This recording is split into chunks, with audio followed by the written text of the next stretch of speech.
Assalamualaikum warahmatullahi wabarakatuh. Kembali lagi bersama channelnya DMT, Dunia Militer Terkini.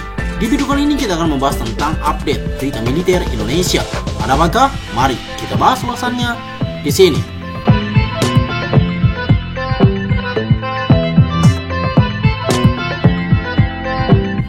Pejabat KAI Korea Selatan minder sendiri lihat daftar belanja pesawat Indonesia. Takut KF-21 Boromai tak dilirik NKRI.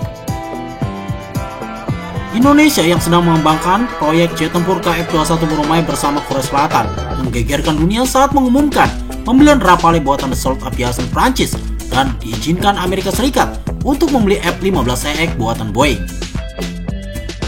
Meski KF-21 Boromai hingga kini masih dikerjakan dengan Korea Selatan, Indonesia menunjukkan tekadnya memperkuat TNI Angkatan Udara dengan Rafale Prancis dan F-15EX Amerika Serikat. Meski izin membeli F-15EX dikeluarkan Amerika Serikat kurang dari 24 jam setelah Indonesia mengumumkan pembelian Rafale Prancis, namun hingga kini NKRI masih menunggu ketuk palu Parlemen Amerika Serikat untuk memboyong jet tempur Boeing pulang. Indonesia dan Boeing menyampaikan komitmen mereka untuk menyelesaikan penjualan 24 pesawat F-15EX ke Indonesia. Menhan Indonesia Prabowo Subianto bahkan datang langsung ke markas Boeing di Amerika Serikat demi penandatanganan MOU F-15EX tersebut. Penandatanganan MOU komitmen pembelian 24 unit pesawat tempur F-15EX The Boeing Company St. Louis, Missouri, tulis Menteri Pertahanan Indonesia Prabowo Subianto di akun Instagram pribadinya @prabowo pada 22 Agustus 2023. Namun, penjualan ini masih tergantung pada persetujuan pemerintah Amerika Serikat. Penandatanganan Memorandum of Understanding MOU oleh Marskal Udara Yusuf Jauhari, Kepala Badan Fasilitas Pertahanan, Kementerian Pertahanan Indonesia, dan Mark Sears, Wakil Presiden dan Manajer Program Boeing Fighter, berlangsung di fasilitas perusahaan St. Louis. Kami dengan bangga mengumumkan komitmen kami untuk pengadaan kemampuan pesawat tempur F-15EX yang penting bagi Indonesia, kata Menhan Prabowo Subianto. Pejuang canggih ini akan melindungi dan mengamankan negara kita dengan kemampuannya yang canggih, lanjut Menhan Indonesia. Kami telah menginvestasikan keahlian bertahun-tahun untuk mengembangkan kemampuan F-15EX yang mendominasi udara, kata Mark Sears. Boeing siap mendukung upaya untuk tetap menjadi mitra yang berkomitmen kepada pemerintah Amerika Serikat dalam memajukan tujuan keamanan internasional dengan sekutu dan mitra di seluruh dunia, lanjut Wakil Presiden dan Manajer Program Boeing Fighter tersebut. Tak cuma Boeing yang bangga bisa bermitra dengan Indonesia, Dassault Aviation Prancis juga mengungkap ambisi bersama NKRI dengan pembelian Rafale. Indonesia sendiri telah resmi mengaktifkan 42 kontrak jet tempur Rafale Prancis. Dikutip zona jakarta.com dari rilis resmi Dassault Aviation pada 8 Januari 2024. Kontrak tahap terakhir 18 Rafale untuk Indonesia resmi diaktifkan. Tahap terakhir 18 Rafale untuk Indonesia mulai berlaku hari ini. Hal ini menyusul mulai berlakunya tahap pertama dan kedua dari 6 dan 18 Rafale pada bulan September 2022 dan Agustus 2023, sehingga melengkapi jumlah pesawat yang dipesan untuk Indonesia berdasarkan kontrak yang ditandatangani pada bulan Februari 2022. Untuk akuisisi 42 Rafale jelas Dassault Aviation.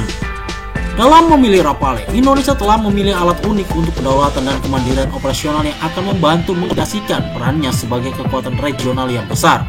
Pilihan ini juga mengkonsolidasikan kerjasama industri dan akademik yang ambisius. Kami berkomitmen penuh untuk menyukseskan kemitraan ini dengan visi jangka panjang yang tegas, kata Eric Trevor Charman dan CEO Dassault Aviation seperti dikutip zona jakarta.com dari Dassault Aviation.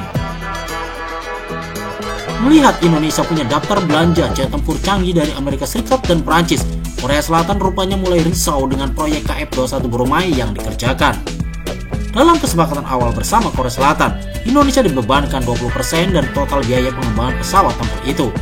Sebagai imbalan atas penanggungan biaya tersebut, Indonesia akan mendapatkan satu prototipe KF-21 dan transfer teknologi dari Korea Selatan.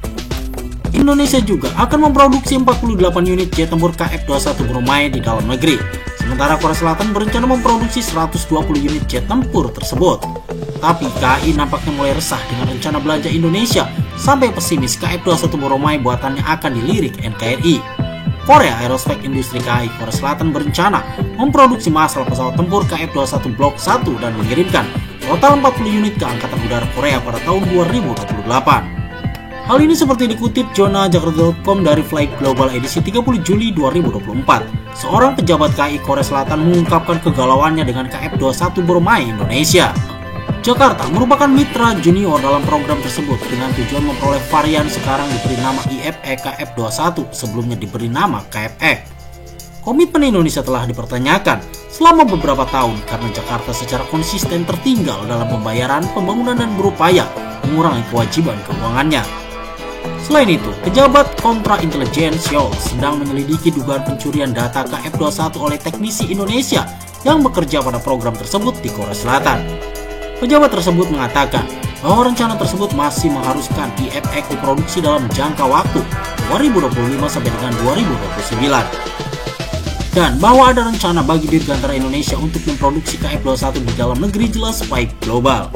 Tapi daftar belanja pesawat Indonesia dari Amerika Serikat dan Prancis rupanya membuat ciut harapan KAI terhadap KF-21 Boromai yang dibeli NKRI.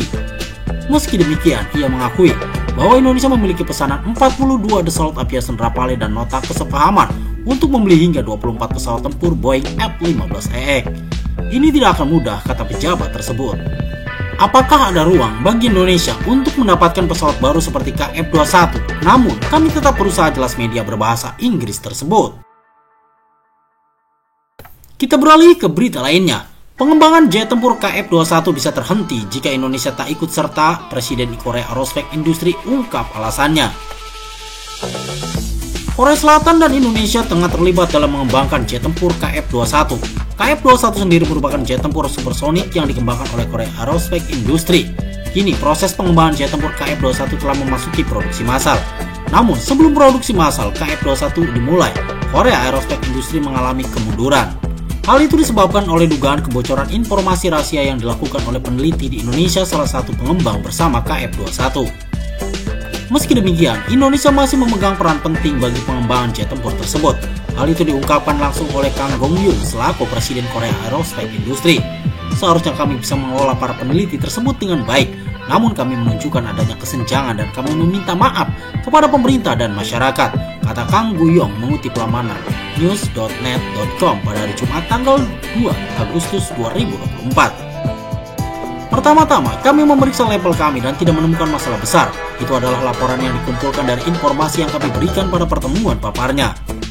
Karena penyelidikan sedang berlangsung, tidak mungkin untuk segera menyimpulkan apa hasilnya. Kang Go-young menyatakan bahwa Indonesia adalah mitra strategis yang penting bagi Korea Selatan, maka akan menjadi beban jika hal ini menjadi masalah diplomatik. Indonesia membeli KT-1 pada tahun 2001 dan merupakan negara pertama yang mengekspor pesawat produksi dalam negeri. Kang Go-young pun menegaskan bahwa perkembangan KF-21 bisa saja terhenti jika Indonesia tidak ikut serta. Indonesia telah berkontribusi besar terhadap perkembangan industri dirgantara Korea Selatan. Jika Indonesia membeli senjata Korea Selatan, maka dampaknya akan berdampak pada seluruh negara Asia Tenggara. Saya berharap dengan mempertimbangkan poin-poin ini, kita dapat mencapai kesimpulan yang bagus, ujar Kang Go-young. Kang Go-young mengatakan bahwa jet tempur KF-21 akan memulai produksi massal skala penuh bulan ini.